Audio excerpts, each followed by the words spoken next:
Today we are taking the last part of the armor.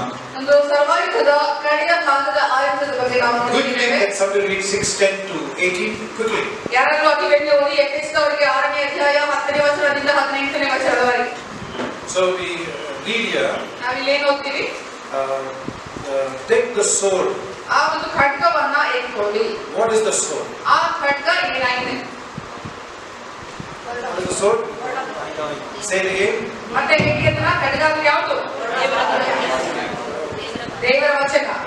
He say this is the part of the armor. ಇದು ಸರ್ವಾಯುಧದ ಭಾಗವಾಗಿದೆ ಅಂದ್ರೆ That destroys the devil. ಸೈತಾನನನ್ನ ನಾಶಪಡಿಸುವಂತ Ayudha. Because you know when a man has a knife in the hand, ಒಬ್ಬ ವ್ಯಕ್ತಿಯ ಕೈಯಲ್ಲಿ ಕತ್ತಿ ಇದ್ರೆ how dangerous it is. ಎಷ್ಟು ಅಪಾಯಕಾರಿ ಅದು. It is so powerful. ಅಷ್ಟು ಅದು ಶಕ್ತಿಯುತವಾದದ್ದು. When the Roman soldiers fighting, ರೋಮಾಪುರದ ಒಂದು ಸೈನಿಕರು ಜಗಳಾಡುವಾಗ he have a big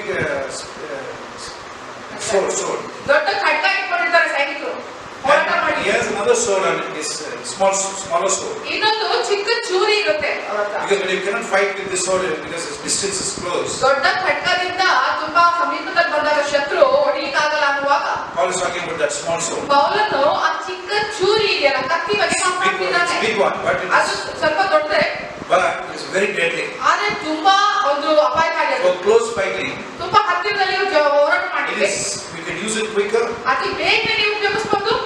The shield is there, ಹಾಗೆ ಗುರಾಣಿ ಕೂಡ ನಿಮ್ಮ ಕೈಲಿದೆ. rock and kill. ಗುರಾಣಿಯನ್ನ ಕವಚದ ರೀತಿಯಲ್ಲಿ ಇಟ್ಕೊಂಡು ಹೋಗಿ ಸಾಯಿಸೋದು. Paul is saying to us, ಪೌಲನು ನಮಗೆ ಏನ್ ಹೇಳ್ತಿದ್ದಾನೆ? take the sword of the Spirit. ಆತ್ಮದ ಕತ್ತಿಯನ್ನ ಹಿಡಿಯಿರಿ. Thankfully, he never kept quiet. ಹಾಗೆ ಸುಮ್ಮನೆ ಆಗ್ಲಿಲ್ಲ.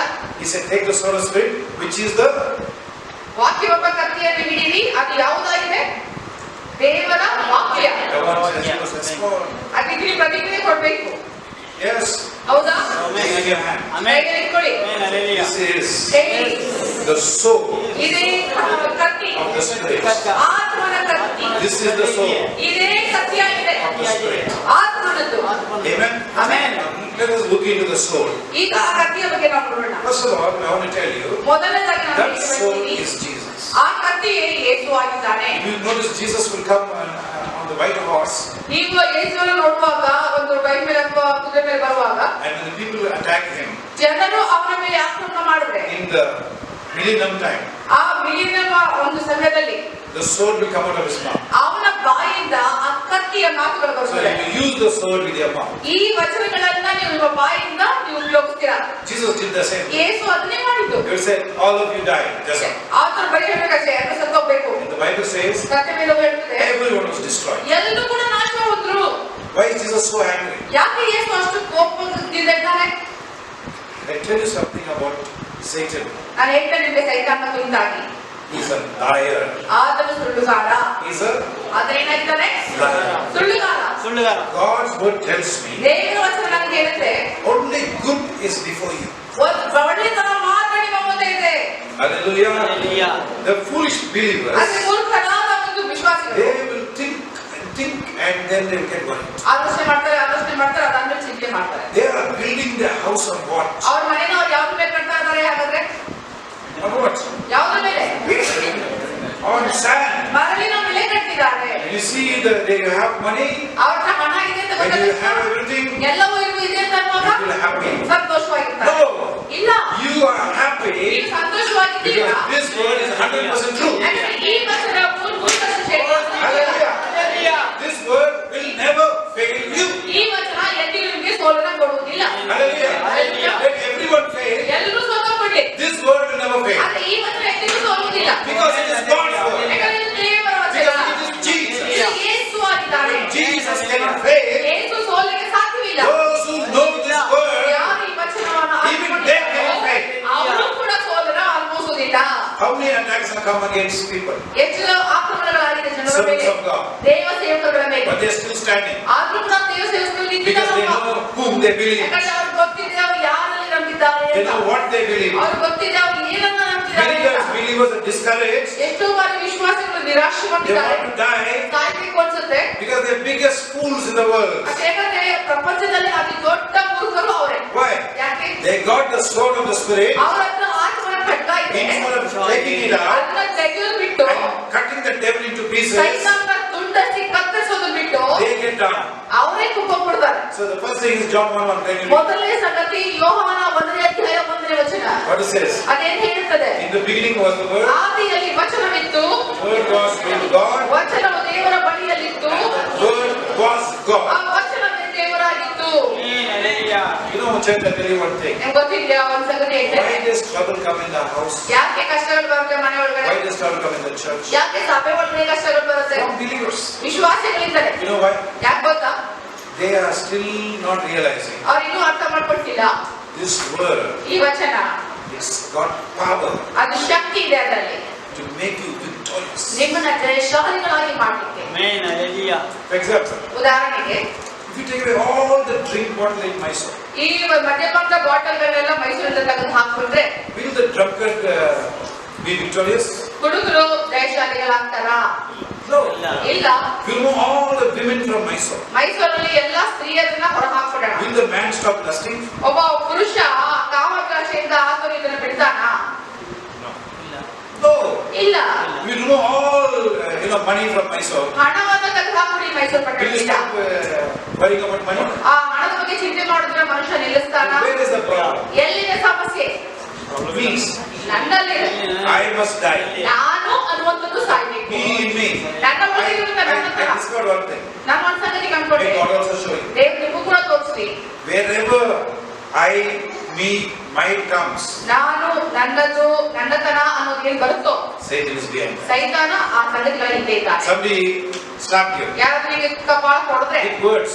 ಮಾತುಗಳಿಂದ ಹೊಡೆದ್ರೆ, Told lies about you. ನಿಮ್ ಬಗ್ಗೆ ಸುಳ್ಳುಗಳನ್ನ ಹೇಳಿದ್ರು, Immediately what happened to you? ಅದೇ ಕ್ಷಣದಲ್ಲಿ ನಿಮ್ಗೆ ಏನಾಗುತ್ತೆ? Affected.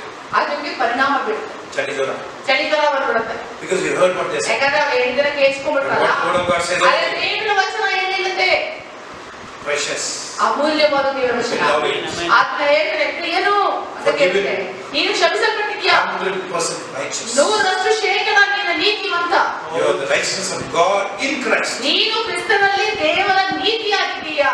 This is all it speaks. ಇದೆಲ್ಲ ಇದು But let ಮಾತಾಡ್ತಾರೆ. somebody speak about your character. ಆದ್ರೆ ಯಾರಾದ್ರೂ ನಿಮ್ಮ ಒಂದು ಸ್ವಭಾವದ ಬಗ್ಗೆ ಮಾತಾಡ್ಬಿಟ್ಟು What happens? ಏನಾಗುತ್ತೆ? You come down from the cross. ಶಿಲುಬೆಯಲ್ಲಿ ಕೆಳಗಡೆ ಇಳಿದ್ಬಿಡ್ತೀವಿ. You want to go and fight. ಹೋಗಿ ಜಗಳ ಆಡ್ಬೇಕು ಅನ್ಸುತ್ತೆ. What it shows? ಏನ್ ತೋರಿಸುತ್ತೆ ಅದು? ನಾನು ನಮ್ದು ನಿನ್ನ ಸಾಯಲಿಲ್ಲ. ನಾನು ನನ್ನದು ಅನ್ನೋದು ಇನ್ನು Think ಸಾಯ್ತಿಲ್ಲ. of your words. ಆ ಮಾತುಗಳ ಬಗ್ಗೆ ಆಲೋಚನೆ ಮಾಡಿ. Anytime you say ನಮ್ಗೆ ಅದು ಇಷ್ಟಲಿಲ್ಲ. ಯಾವ ಸಮಯ ಹೇಳ್ತೀರಾ ನನಗೆ ಇದು ಇಷ್ಟ ಆಗಿಲ್ಲ, ನಮ್ದು ಅಂತಲ್ಲ. ನನ್ನದು ಅಂತ ಬಂತ ನಾನು ಹೇಳ್ತೀನಿ ನಿಮ್ಗೆ. ನಾನು ಹೇಳ್ತಾ ಇದ್ದೀನಿ ಅನ್ನುವಂಥದ್ದು. ನಮ್ಮ ಮಾತು ಕೇಳಿದ್ರೆ ನಮ್ಮ ಮಾತು ನನ್ನ ಮಾತು ಕೇಳಿದ್ರೆ ಅಂತ ಹೇಳ್ತೀವಲ್ಲ. See all that. ಎಲ್ಲ ನನ್ನದು ಅನ್ನುವಂತ I pray Jesus give revelation. ನಾನು ಪ್ರಾರ್ಥಿಸ್ತೇನೆ ಯೇಸು ನಿಮಗೆ ಪ್ರಕಟಣೆ. Wherever we are angry, ಎಲ್ಲೆಲ್ಲಿ ನಾವು ಕೋಪದಿಂದ ಇದ್ದೀವೋ, wherever we walk in our flesh, ನಮ್ಮ ಒಂದು ಶರೀರ ಭಾವದಲ್ಲಿ ನಡೀತೀವೋ, that's why the word of God is not abiding in us. ಅಲ್ಲಿಯೇ ದೇವರ ವಚನವು ನಮ್ಮ ಒಳಗಡೆ ವಾಸ ಮಾಡ್ತಿಲ್ಲ ಅಂತ ಅರ್ಥ. Amen. The sword of the Spirit ಒಂದು ಆತ್ಮನ ಕತ್ತಿ is the word of God. ಅದೇ ದೇವರ ವಚನ. Who is the word? ಆ ವಚನ ಯಾರಾಗಿದ್ದಾರೆ? What does John 1:14 say? ಯೋಹಾನ 1ನೇ ಅಧ್ಯಾಯ 14ನೇ ವಚನವು ಏನು Did ಹೇಳುತ್ತದೆ? Jesus have your flesh? ಯೇಸು ನಿಮ್ಮ ರೀತಿಯಲ್ಲೇ ಶರೀರ ಇತ್ತ? Itta. Yes. 100%. 100% ಶೇಕಡ ನಮ್ಮ ಹಾಗೆ ಇದ್ದ. Say 100%. 100% ಶೇಕಡ ಅಂತ ಹೇಳಿ. Jesus had my flesh. ಯೇಸು ನನ್ನ ರೀತಿಯ ಶರೀರವನ್ನು ಆತ್ಮ ಹೋಗ್ಬಿಟ್ಟು. Why was he so good? ಆದ್ರೆ ಆತ್ಮೀಯ ಅಷ್ಟೊಂದು ಒಳ್ಳೆಯವನಾಗಿದ್ದ. In the 14th verse. 14ನೇ ವಚನದಲ್ಲಿ ನೋಡಿ. Hallelujah. ಕೃಪೆ ಸತ್ಯ ನಿಮ್ಮೊಳಗೆ ತುಂಬಿಟ್ರೆ ನೀವು Jesus ಆಗ್ಬಿಡ್ತೀರಾ. Hallelujah. Hallelujah. Image of Jesus Christ. ನೀವು ಯೇಸುವಿನ ಸ್ವರೂಪವಾಗ್ಬಿಡ್ತೀರಾ. Just like Jesus. ಬರೀ ಯೇಸುವಿನ ಹಾಗೆ. That is the Father's desire. ಅದೇ ತಂದೆಯ ದೇವರ ಆಸೆ. The Bible says ಸತ್ಯವೇದವು ಹೇಳುತ್ತದೆ, the word was made flesh. ಆ ವಚನವು ನರಾವತಾರ ಎತ್ತಿತು. But in Kannada Bible it's not given like that. Kannada ಬೈಬಲಲ್ಲಿ ಹಾಗೆ ಬರೆಯಲ್ಪಟ್ಟಿಲ್ಲ. It's a very powerful statement. ತುಂಬಾ ಒಂದು ಶಕ್ತಿಯುತವಾದ ಒಂದು ಹೇಳಿಕೆ ಅದು. The word was made flesh. ವಾಕ್ಯ ಏನಾಯ್ತು? ಶರೀರವಾಗಿ ಬಂತು. 1 John 4:1. 1 ಯೋಹಾನ 4:1 ಓದಿ ಯಾರಾದ್ರು. I'm going to share with you ನನಗೆ ತೋರಿಸಲಿಕ್ಕಿದೆ. what is the topic today. ಇವತ್ತಿನ ಒಂದು ಸಂದೇಶದ Is the word of God. ದೇವರ ವಚನ. Word of God ದೇವರ ವಚನ is the sword of the Spirit. ಅದೇ ಒಂದು ಆತ್ಮದ ಕತ್ತಿಯಾಗಿದೆ. Can you imagine? ನೀವು ಆಲೋಚನೆ ಮಾಡ್ತೀರಾ? Oh, if you have the word much in you, ನಿಮ್ಮ ಒಳಗಡೆ ಹೆಚ್ಚಿನದಾಗಿ ವಚನ ಬೇರೂರಿದ್ರೆ, if you understand the teachings of the word, ದೇವರ ವಚನದ ಸಂಗತಿಗಳನ್ನ ಗ್ರಹಿಸಿಕೊಂಡ್ರೆ, what will be your life on earth? ನಿಮ್ಮ ಜೀವಿತವು ಈ ಪ್ರಪಂಚದಲ್ಲಿ ಹೇಗಿರುತ್ತೆ? Powerful. ಶಕ್ತಿಯುತವಾಗಿದೆ. No problem can defeat you. ಯಾವ ಸಮಸ್ಯೆಯೂ No sin can overcome you. ಯಾವ ಪಾಪವೂ ನಿಮ್ಮ ಮೇಲೆ ಜಯಿಸಲಿಕ್ಕಾಗಲ್ಲ. Nothing you can face in this world that can stop you. ಯಾವುದೂ ಕೂಡ ನೀವು ಎದುರಿಸುತ್ತಿರುವ ಸಂಗತಿಗಳು ನಿಮ್ಮನ್ನ ನಿಲ್ಲಿಸಲಿಕ್ಕೆ ಆಗಲ್ಲ. Amen. Whatever the devil throws at you. ಏನೇ ಸೈತಾನ ನಿಮ್ಮ ವಿರುದ್ಧವಾಗಿರಲಿ. The sword of the Spirit. ಆ ಆತ್ಮನ ಕತ್ತಿ. The word of God. ದೇವರ ವಚನ. Say, Jesus came in my flesh. ಹೇಳಿ, ಯೇಸು ಶರೀರ ಭಾವದಲ್ಲಿ ಬಂದನು. Say, so if you get revelation about this, ನಿಮಗೆ ಇದರ ಬಗ್ಗೆ ಪ್ರಕಟಣೆ ಸಿಕ್ಬಿಟ್ರೆ no problem defeating Jesus. ಯಾವ ಸಮಸ್ಯೆಯೂ ಯೇಸುವನ್ನ ಸೋಲಿಸಲಿಕ್ಕೆ ಆಗಲಿಲ್ಲ. No problem can defeat you. ಯಾವ ಸಮಸ್ಯೆಯೂ ಕೂಡ ನಿಮ್ಮನ್ನು ಕೂಡ ಸೋಲಿಸೋದಿಲ್ಲ. ಅಂದ್ರೆ ನೀನು ಸುಮ್ಮನೆ ಕೂತ್ಕೊಂಡು ಮಾತ್ರ ಇಲ್ಲ, ನೀವು ಓದಬೇಕು, ಪ್ರೇಯರ್ ಮಾಡಬೇಕು, ಫಾಸ್ಟಿಂಗ್ ಮಾಡಬೇಕು.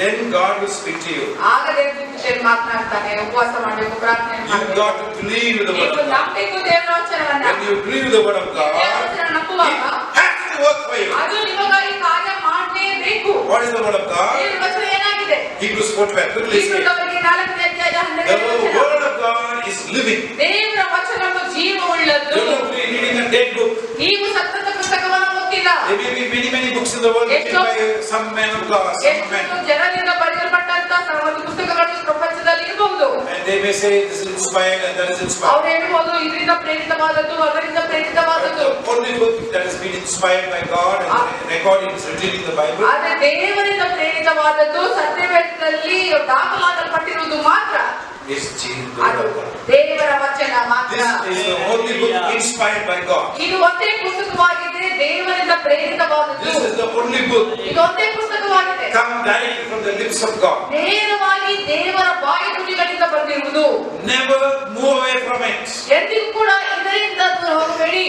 Okay, so we see ನಾವು ನೋಡ್ತೀವಿ the word of God. ದೇವರ ವಚನ. My dear church, ನನ್ನ ಪ್ರಿಯ ಸಭೆ, it is a book in your hand which is living. ನಿಮ್ಮ ಕೈಯಲ್ಲಿರುವಂತ ಪುಸ್ತಕ ಜೀವವುಳ್ಳಂತ ಪುಸ್ತಕ. Why you have problems? ಯಾಕೆ ನಿಮ್ಮಲ್ಲಿ ಸಮಸ್ಯೆಗಳಿದೆ? You don't like to read. ನೀವು ಓದಲಿಕ್ಕೆ ಇಷ್ಟಪಡಲ್ಲ. I'll tell you one secret. ನಾನು ಒಂದು ರಹಸ್ಯವನ್ನು ಹೇಳ್ತೇನೆ. When the plane is taking off, plane ಮೇಲಿಗೆ ಏರುವ ಸಮಯದಲ್ಲಿ it's the hardest time. ಅದೇ ಕಠಿಣವಾದ ಸಮಯ. It strains like anything. ತುಂಬಾ ಕಷ್ಟಪಟ್ಟು ಪ್ರಯಾಸ ಪಟ್ಟು ಮೇಲೆ ಹೋಗುತ್ತೆ. It strains and climbs up. ಪ್ರಯಾಸ ಪಟ್ಟು ಮೇಲೆ ಇರುತ್ತೆ. And after some height, ಸ್ವಲ್ಪ ಎತ್ತರ ಆದ್ಮೇಲೆ it is just floating. ಅದು ಹಂಗೆ ಏನಾಗುತ್ತೆ. When you're young and come to the Lord newly, ನೀವು ಹೊಸದಾಗಿ ಕ್ರಿಸ್ತನಲ್ಲಿ ಬಂದಿರುವಾಗ strain yourself with the word of God. ಪ್ರಯಾಸ ಪಡಿ, ಶ್ರಮೆ ಪಡಿ ದೇವರ ವಚನದಲ್ಲಿ. When you really read it, ನಿಜವಾಗಿ ಇದನ್ನು ಓದ್ತಾ ಇದ್ರೆ it will do something wonderful for you. ಅದ್ಭುತವಾಗಿ ಸಂಗತಿಗಳನ್ನ ನಿಮ್ಮ ಜೀವಿತದಲ್ಲಿ I ಮಾಡುತ್ತೆ. look at it like this one. ನಾನು ಈ ರೀತಿ ನೋಡ್ತೀನಿ. I am not perfect. ನಾನು ಪರಿಪೂರ್ಣನಲ್ಲ. This word is perfect. ಹಾಗೆ ಈ ದೇವರ ವಚನಗಳು ಪರಿಪೂರ್ಣವಾದದ್ದು. When I'm reading it, ಇದನ್ನು ಓದುವಾಗ it starts to repair what is not perfect in me. ನನ್ನ ಒಳಗಡೆ ಯಾವುದು ಅಪರಿಪೂರ್ಣವಾದ ಸಂಗತಿಗಳಿದೆ ಅದನ್ನ ಸರಿಪಡಿಸುತ್ತೆ. Hallelujah. Hallelujah. Say, I got lack of faith. ಅನ್ಕೊಳ್ಳಿ, ನನ್ನಲ್ಲಿ ಒಂದು ನಂಬಿಕೆಯ ಕೊರತೆ ಇದೆ. Those words will come up to me. ಆ ಒಂದು ವಚನಗಳು ಬರುತ್ತೆ ನನಗೆ. And after some time, ಸ್ವಲ್ಪ ಸಮಯ ಆಗ್ತದೆ, my faith has changed. ನನ್ನ ನಂಬಿಕೆ ಬದಲಾಗಿದೆ. I'm simply reading. ನಾನು ಹಾಗೆ ಸುಮ್ಮನೆ ಓದ್ತಾ 5 ಇದ್ದೆ. chapter Old Testament. 5 ಅಧ್ಯಾಯ ಹಳೆಯ ಒಡಂಬಡಿಕೆ, 5 ಅಧ್ಯಾಯ ಹೊಸ ಒಡಂಬಡಿಕೆ, 5 chapter Psalms. 5 ಕೀರ್ತನೆ, 1 chapter Proverbs. 1 ಜ್ಞಾಪೋಕ್ತಿ. Every day. ಪ್ರತಿ ನಿತ್ಯ Reading. ಓದ್ತಾ Nothing ಇದ್ದೆ. happened in the beginning. ಏನು ಆಗಿಲ್ಲ ಪ್ರಾರಂಭದಲ್ಲಿ. But I read. ಅದು ಸುಮ್ಮನೆ ಓದ್ದೆ. Suddenly one day when I was reading Jeremiah, ಇದಕ್ಕೆ ನಾನು ಒಂದಿನ ಎರಡನೇ ಪುಸ್ತಕ what ಓದಿದಾಗ was lacking inside me, ನನ್ನ ಒಳಗೆ ಏನು ಕೊರತೆ my ಇತ್ತು, faith jumped up like that. ನನ್ನ ನಂಬಿಕೆ ಹಾಗೆ ಜಿಗಿತು. I'm telling the truth. ನಾನು ಹೇಳ್ತೀನಿ My ಸತ್ಯವನ್ನ. unbelief suddenly went away. ನನ್ನ ಒಳಗಡೆ ಇದ್ದಂತ ಅಪನಂಬಿಕೆ ಮಾಯ I ಆಗಿತ್ತು. saw God's word always comes to pass. ನಾನು ನೋಡಿ ದೇವರ ವಚನವು ಆಗಲೇ ಸಿದ್ಧಪಡಿಸಲ್ಪಟ್ಟಿದೆ. Hallelujah. This word always comes to pass. ಈ ವಚನವು ಹೇಳಿದಂತೆ ಯಾವಾಗಲೂ ನಡೆಯಲ್ಪಡುತ್ತದೆ. Can you imagine? ಆಲೋಚನೆ He ಮಾಡಿದ್ದೀರಾ? knows, this word knows when you're sick. ಈ ವಚನಕ್ಕೆ ಗೊತ್ತಿದೆ ನೀವು ಕಾಯಿಲೆ So ಇರುವಾಗ, when you're reading, ನೀವು ಇದನ್ನು ಓದುವಾಗ you will come across people who got healed. ಜನರು ಗುಣಹೊಂದಿದ್ದು ಸ್ವಸ್ಥತೆ ಹೊಂದಿದ್ದರ ಬಗ್ಗೆ ನೀವು ನೋಡ್ತೀರಾ. How many of you believe? ಎಷ್ಟು ಜನ ನಂಬ್ತೀರಾ ನೀವು? Sickness belongs to the devil's kingdom. ಕಾಯಿಲೆ ಎನ್ನುವುದು ಸೈತಾನ ರಾಜ್ಯಕ್ಕೆ It is ಸೇರಲ್ಪಟ್ಟಿದ್ದು ಅಲ್ಲ. not God's will for us to be sick. ದೇವರ ಚಿತ್ತವಲ್ಲ ನಾವು ಕಾಯಿಲೆಗೆ ಬಿಡುವುದು. 100%. 100% ಶೇಕಡ. It is not God's will. ದೇವರ ಚಿತ್ತ ಕಾಯಿಲೆಗೆ ಬಿಡುವುದಲ್ಲ. The word will bring healing. ದೇವರ ವಚನವು ನಮಗೆ ಸ್ವಸ್ಥತೆಯನ್ನು ತೆಗೆದುಕೊಳ್ಳುತ್ತದೆ. Fourth chapter. ಜ್ಞಾನೋಕ್ತಿ 4ನೇ ಅಧ್ಯಾಯ. See what it says in 22nd verse. ಏನ್ ಹೇಳ್ತದೆ ನೋಡಿ, 4:22. Oh, ಇಲ್ಲಿ ಏನಂದ್ರೆ for they are life to those who find them. ಯಾರು ಇದನ್ನ ಕಂಡುಕೊಳ್ತಾರೋ ಅವರಿಗೆ ಇದು ಜೀವವಾಗಿದೆ. Now you may be worrying about future. ನೀವು ಭವಿಷ್ಯದ ಬಗ್ಗೆ You may be ಚಿಂತೆ worrying ಮಾಡ್ತಿರ್ಬೋದು. about marriage. ಮದುವೆ ಬಗ್ಗೆ I ಚಿಂತಿಸ್ತಿರ್ಬೋದು. tell you, ನಾನು this ಹೇಳ್ತೇನೆ, word will give you such a boldness. ಈ ವಚನವು ನಿಮಗೆ ಧೈರ್ಯತರವನ್ನು ಕೊಡುತ್ತೆ.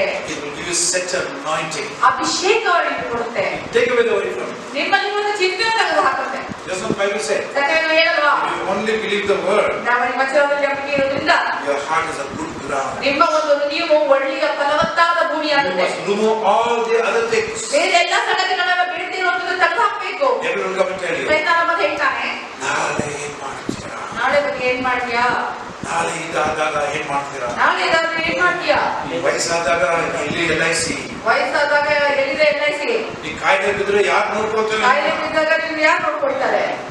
This thoughts is devil brings them. ಈ ಆಲೋಚನೆಗಳನ್ನ ನಾವು ತೆಗೆದುಕೊಂಡು ಬರ್ತಾರೆ. You have the word. ನಿಮ್ಮಲ್ಲಿ ವಚನ ಇದೆ, It is help to your body. ಅದು ನಿಮ್ಮ ಒಂದು ದೇಹಕ್ಕೆ ಆರೋಗ್ಯವಾಗಿದೆ. Hallelujah. When I am studying the word, ನಾನು ದೇವವಚನವನ್ನು ಅಧ್ಯಯನ I ಮಾಡುವಾಗ try to see what God doesn't like. ನಾನು ನೋಡ್ತೇನೆ ಯಾವ ಸಂಗತಿಗಳನ್ನ ದೇವರು He ಇಷ್ಟಪಡಲಿಲ್ಲ, doesn't like cheating.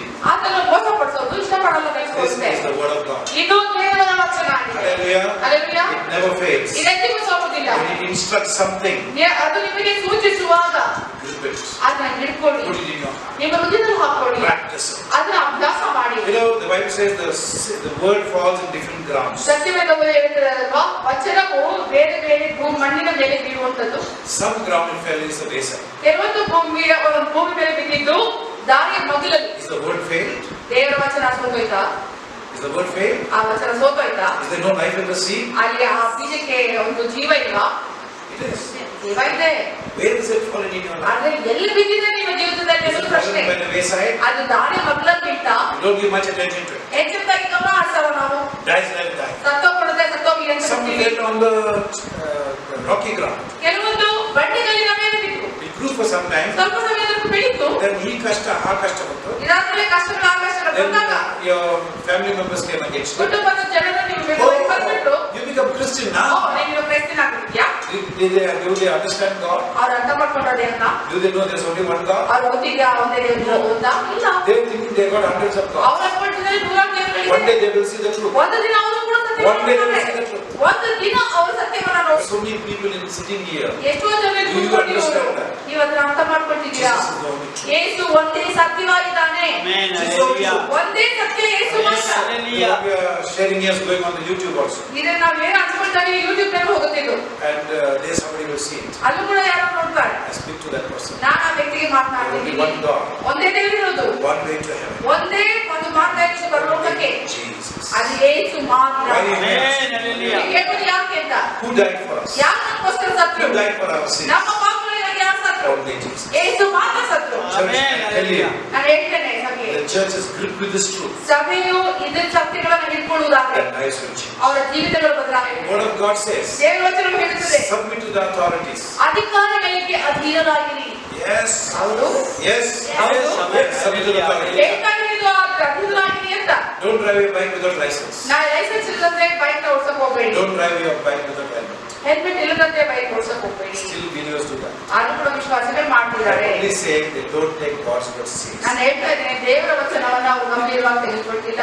It may be unbelievers are saved, they go around, ಆ ವಿಶ್ವಾಸಿಗಳು ಎಲ್ಲ ಓಡಾಡ್ತಾರೆ ಲೈಸೆನ್ಸ್ ಇಲ್ಲದಂತೆ. but the believer, ಆದ್ರೆ ವಿಶ್ವಾಸಿಗಳು when you read, ನೀವು ಓದುವಾಗ it says this. ಇದು ಇದನ್ನ ಅದನ್ನ ಅಂತ ಹೇಳ್ತಾ Who is ಇದ್ದಾರೆ. telling you this? ಯಾರು ಇದನ್ನ ಹೇಳ್ತಾರೆ ನಿಮ್ಗೆ? 2 Timothy 3:16. 2 ತಿಮೋಥಿ 3ನೇ ಅಧ್ಯಾಯ 2 Peter 14ನೇ ವಚನ. 1:20-21. 2 Come on, ಪೇತ್ರ church. 1ನೇ Get ಅಧ್ಯಾಯ into the word of 21. God. ದೇವರ ವಚನದಲ್ಲಿ ಸೇರಿರಿ. Treat it as the word of God. ದೇವರ ವಚನವಾಗಿ Stop ಪರಿಗಣಿಸಿ. treating it as a 5 paisa coin. ಇದನ್ನ 5 ಪೈಸೆ ಕಾಯಿನ್ ರೀತಿಯಲ್ಲಿ ಪರಿಗಣಿಸಬೇಡಿ. Start realizing you got chinna, more than chinna in your house. ನಿಮ್ಮ ಒಂದು ಮನೆಯಲ್ಲಿ ಬಂಗಾರಕ್ಕಿಂತಲೂ ಮಿಗಿಲಾದದ್ದು ನಿಮ್ಮ The ಮನೆಯಲ್ಲಿ Bible ಇದೆ. says it is more than fine gold. ಸತ್ಯವೇದವು ಹೇಳುತ್ತದೆ, ಒಂದು ಶುದ್ಧವಾದ ಚಿನ್ನಕ್ಕಿಂತಲೂ ಇದು It is ಅಮೂಲ್ಯವಾದದ್ದು. tested 7 times ಇದು 7 ಬಾರಿ ಪರೀಕ್ಷಿಸಲ್ಪಟ್ಟಿದೆ. through the furnace. ಆ ಒಂದು ಬೆಂಕಿಯ It is ಮೂಲಕವಾಗಿ found to be without fault. ಅದರಲ್ಲಿ ಯಾವ ದೋಷವೂ ಇಲ್ಲದಂತೆ The sword of the ಪರೀಕ್ಷಿಸಲ್ಪಟ್ಟಿದೆ. Spirit. ಆ ಒಂದು ಆತ್ಮನ The word of Katti God. ದೇವರ It ವಚನವಾಗಿದೆ. will prepare you as you read it. ನೀವು ಇದನ್ನು ಓದುವಾಗ ನಿಮ್ಮ ಜೀವಿತದಲ್ಲಿ ಎಲ್ಲ It will ಸರಿಪಡಿಸುತ್ತದೆ. change your mind as you read it. ನೀವು ಇದನ್ನು ಓದುವಾಗ ನಿಮ್ಮ ಮನಸ್ಸನ್ನ It ಬದಲಾಯಿಸುತ್ತದೆ. will save you from temptation as you read it.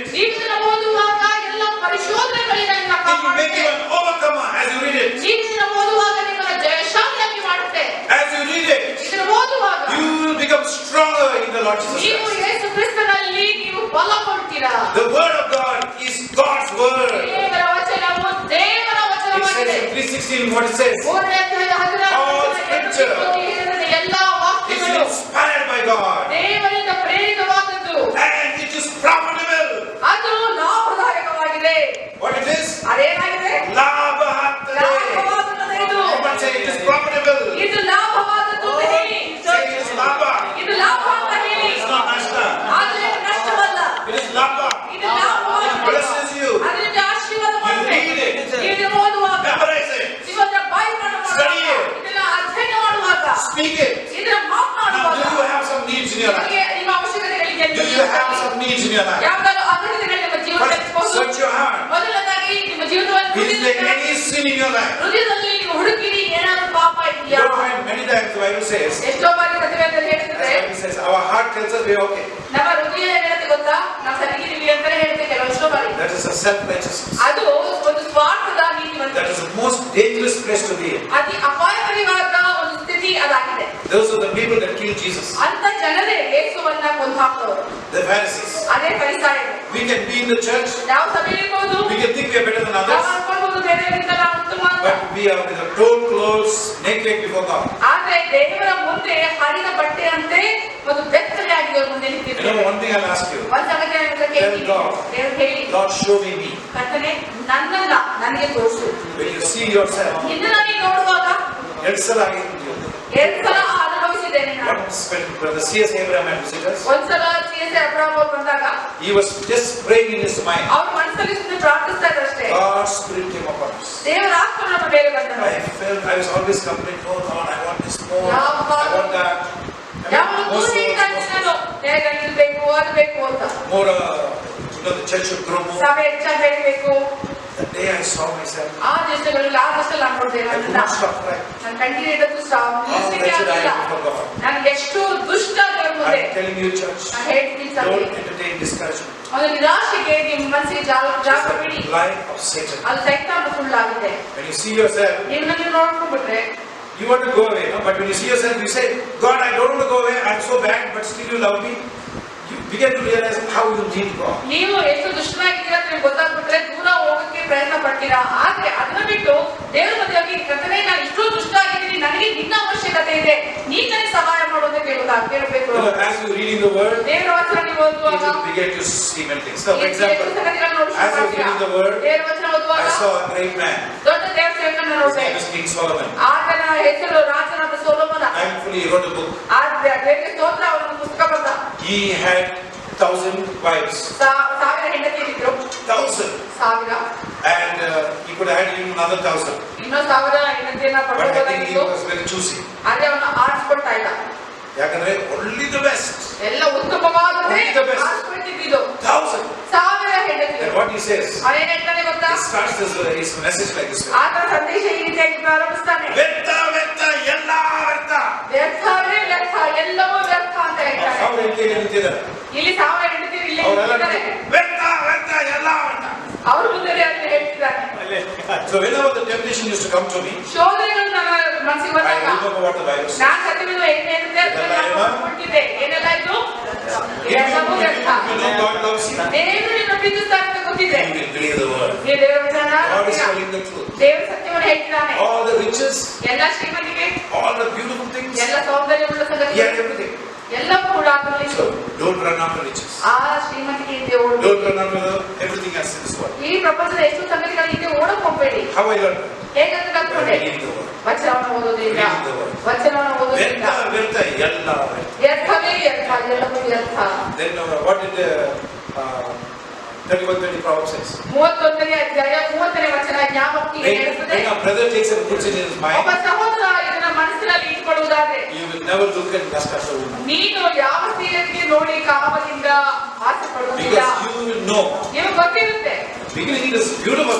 ಇದು ಪ್ರಾರಂಭದಲ್ಲಿ ಸೌಂದರ್ಯವುಳ್ಳದ್ದು. Oh, nobody like that girl. ಓ ಅವಳು ಈ ರೀತಿ ಯಾರು ಇಲ್ಲ. So many fools go after that. ಎಷ್ಟೋ ಮೂರ್ಖರು ಆ ದಿನಗಳೇ ಓಡೋಗ್ತಾರೆ. Why? ಯಾಕೆ? They never take the word of God seriously. ದೇವರ ವಚನವನ್ನು ಗಂಭೀರವಾಗಿ ತೆಗೆದುಕೊಂಡು You can take the word ನೀವು ದೇವರ ವಚನ ತೆಗೆದುಕೊಳ್ಬಹುದು. and stand.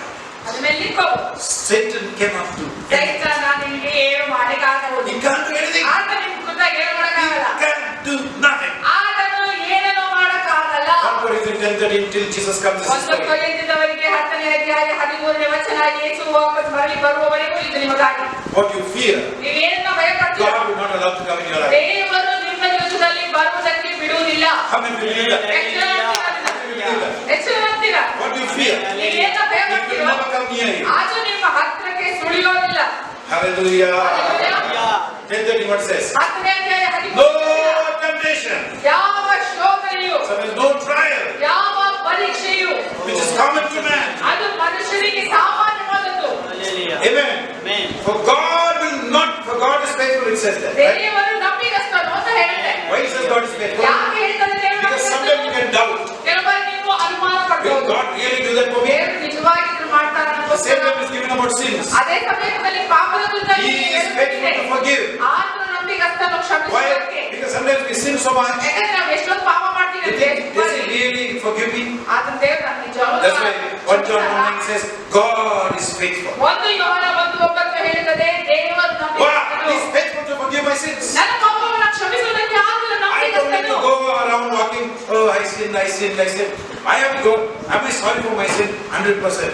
Then He is 100% forgiven me. ನಾನು ನಡ್ಕೊಂಡು ಹೋಗುವ ಅವಶ್ಯಕತೆ ಇಲ್ಲ. ನಾನು ಪಾಪ ಮಾಡಿದ್ದೀನಿ ಅಂತ. ಆದ್ರೆ ಅದನ್ನ ಬಿಟ್ಬಿಟ್ಟು ನಾನು ಹೋಗಿ ದೇವರ ಹತ್ರ ಹೇಳ್ಬೇಕು, ದೇವರೇ ನನ್ನ ಪಾಪದಲ್ಲಿ ಆ ದುಃಖತಪ್ತನಾಗಿ ಹೋಗಿ ಕರ್ತನ ಹತ್ರ ಅರಿಕೆ ಮಾಡ್ಬೇಕು. Don't let the devil get you down. ಸೈತಾನ ನಿಮ್ಮನ್ನ ಕುಗ್ಗಿರೋ I see some believers, they sin and they think there's nothing wrong. ಕೆಲವು ವಿಶ್ವಾಸಿಗಳು ಏನ್ ಮಾಡ್ತಾರೆ, ಪಾಪ ಮಾಡ್ತಾರೆ, ಏನು But ತಪ್ಪಾಗಿಲ್ಲ I am ಅಂತಾರೆ. sure God loves the believer. ಆದ್ರೆ ನಾನು ಖಚಿತವಾಗಿ ಹೇಳಬಲ್ಲೆ ದೇವರು ಪ್ರೀತಿಸ್ತಾನೆ ವಿಶ್ವಾಸಿಯನ್ನ. ದಾವೀದನ ರೀತಿಯಾದ ವಿಶ್ವಾಸಿಯನ್ನ. He is the only eyes. ನಿನ್ನ ವಿರುದ್ಧವಾಗಿಯೇ ಕರ್ತನೆ, ನಿನ್ನ ಪರವಾಗಿ ನಾನು ಪಾಪ ಮಾಡಿದೆ, ನನ್ನ ಕ್ಷಮಿಸುವುದೇವೆ. If you can pray that way ಅಂತ ರೀತಿಯಾಗಿ and you ಪ್ರಾರ್ಥಿಸಿದ್ರೆ, can mean it to God, ಅರ್ಥಗರ್ಭಿತವಾಗಿ ಹೇಳುವುದಾದ್ರೆ God's heart is pleased. ದೇವರ ಹೃದಯತೆ ಅದು ಮೆಚ್ಚುತ್ತೆ. My daughter, ನನ್ನ ಮಗನೇ, ನನ್ನ ಮಗನೇ, I forgive you. ನಾನು ನಿನ್ನ ಕ್ಷಮಿಸಿದ್ದೀನಿ. Hallelujah! Oh, ನೀವೆಲ್ಲ ಉತ್ಸವ ಮಾಡಿ ಯಾಕಂದ್ರೆ if you never forgiven your sin, ನಿಮ್ಮ ಪಾಪವನ್ನ ಕ್ಷಮಿಸಿಲ್ಲ ಅಂದ್ರೆ you cannot go to heaven. ನೀವು ಪರಲೋಕಕ್ಕೆ ಹೋಗ್ಲಿಕ್ಕೆ You ಆಗಲ್ಲ. cannot come to church. ಈ ಸಭೆಗೆ ಬರಕ್ಕಾಗಲ್ಲ. If the sin comes in, you'll go away from the church. ಪಾಪ ಒಳಗೆ ಬಂದ್ಬಿಟ್ರೆ ನೀವು ಸಭೆಯಿಂದ ದೂರ ಹೋಗ್ಬಿಡ್ತೀರಾ. How good our God is. ಎಷ್ಟು ಒಳ್ಳೆಯವನು ದೇವರು ನಮಗೆ. He will not tell you. He will not tell you. ಆತ ಹೇಳಿಲ್ಲ, Go and fast 40 days. 40 ದಿವಸ ಉಪವಾಸ ಮಾಡ್ಕೊಂಡ. Dear church, ಪ್ರಿಯ ಸಭೆಗೆ, the Lord is our God. ಕರ್ತನೇ ನಮ್ಮ He says ದೇವರು. He is faithful to forgive. ಆತನ ಕ್ಷಮಿಸುವುದಕ್ಕೆ He ನಂಬಿಗಸ್ತನು doesn't tell ಹೇಳುವಾಗ you, you sin. ಆತರ ಹೇಳೋದಿಲ್ಲ ಅಂತ ನೀನು ಪಾಪ ಮಾಡ್ಬಿಡಿಯಾ. He is deeply hurt. ಆದ್ರೆ ಆತನು ಆಳವಾಗಿ But when ದುಃಖತಪ್ತನಾಗಿದ್ದಾನೆ. you feel that pain, ನಿಮಗೆ ಆ ನೋವು ಅನುಭವಿಸಿದ್ರೆ He forgives you. ಆತ ನಿಮ್ಮನ್ನ ಕ್ಷಮಿಸ್ತಾನೆ. Just come. ಬಾ. You not even remember. ನೆನಪಿಸ್ಕೊಳ್ಳೋದಿಲ್ಲ ನಿಮ್ಮ ಪಾಪವನ್ನ. God is faithful. ದೇವರು ನಂಬಿಗಸ್ತನು ಅಂತ ಬರೆಯಲ್ಪಟ್ಟಿದೆ. When temptation comes, ಶೋಧನೆ ಬಂದಾಗ God is faithful. ದೇವರು ನಂಬಿಗಸ್ತನು. Amen. That means ಅದರ್ಥ He will not allow you to go through temptation more than you can bear. ನಿಮ್ಮ ಶಕ್ತಿಗೆ ಮೀರುವ ಶೋಧನೆಯನ್ನ ನಿಮಗೆ ಬರಗೊಡಿಸುವುದಿಲ್ಲ. Isaiah 40 verse 8. ಯೆಶಾಯ 40ನೇ ಅಧ್ಯಾಯ 8ನೇ ವಚನ. Why we still stand on the promise of God? ಯಾಕೆ ದೇವರ ವಚನದ ವಾಗ್ದಾನಗಳ ಮೇಲೆ ಯಾವಾಗ ನಾವು ನಿಂತ್ಕೊಳ್ತೇವೆ? Because ಯಾಕೆಂದ್ರೆ Isaiah 40 verse 8 says, 40ನೇ ಅಧ್ಯಾಯ 8ನೇ ವಚನವು ಹೇಳುತ್ತದೆ, the Bible says, ಸತ್ಯವೇದವು the ಹೇಳುತ್ತದೆ, grass can wither, ಹುಲ್ಲು ಒಣಗೋಗುವುದು, flower can fade, ಹೂವು ಕೂಡ ಬಾಡಿ ಹೋಗುವುದು. God's word does not wither, ಆದ್ರೆ ದೇವರ ಮಾತು ಒಣಗಿ ಹೋಗುವುದಿಲ್ಲ. does not lose power, ದೇವರ ಮಾತು ಅದು ಕಳ್ಕೊಳ್ಳುವುದಿಲ್ಲ. it does not fade like a flower. ಅದು ಹೂವಿನ ರೀತಿಯಲ್ಲಿ ಬಾಡಿ ಹೋಗುವುದಿಲ್ಲ. Hallelujah.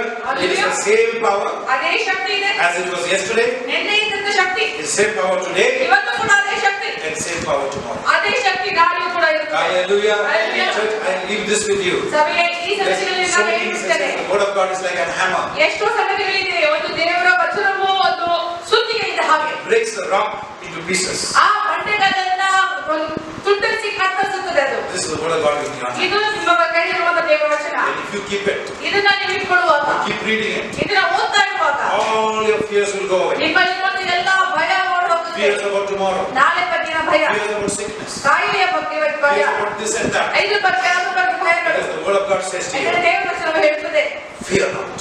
ಭಯಪಡಬೇಡ. Praise God. I'm telling you, look at your table when you're eating. ನಿಮ್ಮ ಮೇಜಿನ ನೋಡಿ ನೀವು ಆ ಊಟ Look ತಿನ್ಬೇಕಾಗುತ್ತೆ. at the food on your table. ನಿಮ್ಮ ಮೇಜಿನ ಮೇಲೆ ಇರುವಂತ ಆಹಾರ ನೋಡಿ. The Jew will thank the Lord. ಯಹೂದಿ ದೇವರಿಗೆ ವಂದನೆಗಳನ್ನು And we see ಸಲ್ಲಿಸ್ತಾನೆ. the different dishes on the table. ವಿಭಿನ್ನವಾದ ಅಡುಗೆಗಳನ್ನು ನೋಡುವಾಗ God will provide. ದೇವರು Maybe some of you ಒದಗಿಸಿಕೊಟ್ಟಿರುವುದು. say, no, it's not like that. Man. ಕೆಲವರು ಹೇಳ್ಬೋದು ನಿಮ್ಮಲ್ಲಿ ಅದು ಆ ರೀತಿಯಾಗಿಲ್ಲ ಮನೆಯಲ್ಲಿ It's ಅಂತ. only one reason. ಒಂದೇ ಕಾರಣ, Take the word of God says. ದೇವರ ವಚನ ಗಂಭೀರವಾಗಿ ತೆಗೆದುಕೊಳ್ಳಿ. He will never fail. ಆದ್ರೆ ಎಂದಿಗೂ ವಿಶ್ವಾಸವನ್ನು ಬಿಡುವುದಿಲ್ಲ. ಇದು ನಮ್ಮ ಮಾತ್ರ ಅಲ್ಲ, It's for everyone. ಇದೆಲ್ಲರಿಗಾಗಿರುವಂತದ್ದು. ನೀವು ಜಯಶಾಲಿಗಳಾಗಿದ್ದೀರಾ. Shall we pray? ಪ್ರಾರ್ಥನೆ ಮಾಡೋಣ. If you are neglecting the word of God, ನೀವು ದೇವರ ವಚನವನ್ನ ಕಡೆಗಣಿಸಿದ್ರೆ please from today. ದಯವಿಟ್ಟು ಇವತ್ತಿನಿಂದ Read the book of God. ನೀವು ದೇವರಿಗೆ ಕಣ್ಣಿರಿ. Give me grace to read. ಕರ್ತನ ಕೇಳಿ ದೇವರಿಗೆ ಕೃಪೆಗಳು ಓದಲಿಕ್ಕೆ. I don't want to just be a prayer warrior. ನಾನು ಬರೀ ಪ್ರಾರ್ಥನೆಗೇನಾಗಬಾರ್ದು. You must be a prayer warrior after reading the word of God. ದೇವರ ವಚನವನ್ನು ಓದುತ್ತಲೇ Even ಪ್ರಾರ್ಥನೆ. if you have faith, ನೀವು ಸೋತೋಗಿದ್ರು ಕೂಡ there is great hope for you. ದೊಡ್ಡ ಒಂದು ನಿರೀಕ್ಷೆ ನಿಮ್ಮಲ್ಲಿದೆ. Every promise ಪ್ರತಿಯೊಂದು is ವಾಗ್ದಾನಗಳು still for you. Hallelujah. ಇನ್ನೂ ಕೂಡ ಇದೆ. Every promise is still for you. ಪ್ರತಿಯೊಂದು ವಾಗ್ದಾನಗಳು ನಿಮಗಾಗಿದೆ. Amen. Whether you fail or you are successful, ನೀವು ಸೋತೋಗ್ಬಿಟ್ಟು ಯಶಸ್ಸು ಹೊಂದಿ. you still have the word of God. ಆದ್ರೂ ದೇವರ ವಚನ ಇದ್ದೇ Still, ಇರುತ್ತದೆ. you have better testimony. ಉತ್ತಮವಾದ ಸಾಕ್ಷಿಯನ್ನು ಹೊಂದ್ಕೊಳ್ಬಹುದು. Amen. Amen. You have better testimony. ಉತ್ತಮವಾದ ಸಾಕ್ಷಿ. Somebody had a problem. ಯಾರಿಗೋ ಒಂದು ಸಮಸ್ಯೆ ಇತ್ತು ನನಗೆ, Eye problem. ಕಣ್ಣಿನ I ಸಮಸ್ಯೆ. said, this is a challenge. ಇದೇ ಸವಾಲಾಗಿದೆ ಅಂತ ಹೇಳಿ Get a testimony. ಒಂದು ಸಾಕ್ಷಿ ಹಾಕೋದಕ್ಕೆ By the stripes of Jesus. ಯೇಸುವಿನ ಬಾಸುಂಡೆಯಿಂದ Amen. Have you prayed? ನಾವು ಪ್ರಾರ್ಥಿಸೋಣ. Lord, thank you. ಕರ್ತನಿಗೆ ಬಂದೆ, I'm not under law. ನಾನು ಧರ್ಮಶಾಸ್ತ್ರದ ಅಡಿಯಲ್ಲಿಲ್ಲ. I'm not under law. ಧರ್ಮಶಾಸ್ತ್ರದ ಅಡಿಯಲ್ಲಿಲ್ಲ. I am under your grace. ನಾನು ನಿನ್ನ ಕೃಪೆಯ ಅಡಿಯಲ್ಲಿದ್ದೇನೆ. If you have any sin in your life, ಯಾವುದಾದ್ರೂ ನೀವು ನಿಮ್ಮಲ್ಲಿ ಪಾಪ ಇರುವುದಾದ್ರೆ take Romans 6:13. ರೋಮಾಪುರ 6ನೇ ಅಧ್ಯಾಯ 11 ತೆಗೆದುಕೊಳ್ಳಿ. ಈ ಪಾಪ Shall not have dominion over you. ನನ್ನ ಮೇಲೆ ಅಧಿಕಾರ ಚಲಾಯಿಸದು. Name your sin. ನಿಮ್ಮ ಪಾಪವನ್ನು ಹೆಸರಿಸಿರಿ. Say to the sin. ಆ ಪಾಪಕ್ಕೆ ಹೇಳಿ, This sin ಈ ಪಾಪ will have no dominion over you. ನನ್ನ ಮೇಲೆ ಅಧಿಕಾರ I ಚಲಾಯಿಸದು. am not under law. ಯಾಕಂದ್ರೆ ನಾನು ಧರ್ಮಶಾಸ್ತ್ರ ಅಡಿಯಲ್ಲಿಲ್ಲ, ನಾನು ಕೃಪೆಯ ಅಡಿಯಲ್ಲಿದ್ದೇನೆ. Oh my Jesus, ಓ ನನ್ನ ಯೇಸುವೇ, give me grace. ನನಗೆ ಕೃಪೆಯನ್ನು ಕೊಡು. Give me grace ನನಗೆ ಕೃಪೆಯನ್ನು so ಕೊಡು. that I can keep your word. ನಿನ್ನ ವಚನವನ್ನು ನಾನು ನಡ್ಕೊಳ್ಳುವಂತೆ. Father, we thank you ತಂದೆನಿಗೆ ವಂದನೆ. for that precious word. ಅಮೂಲ್ಯವಾದ ವಚನಕ್ಕಾಗಿ. The sword of the Spirit. ಯಾಕಂದ್ರೆ ಅದೇ ಆತ್ಮದ ಕತ್ತಿಯಾಗಿದೆ. Not one word you have spoken till today ಇವತ್ತಿನವರೆಗೂ ನೀನು ಆಡಿದಂತ ಒಂದು ಮಾತು has ever failed. ಎಂದಿಗೂ ಸೋಲಿಲ್ಲ.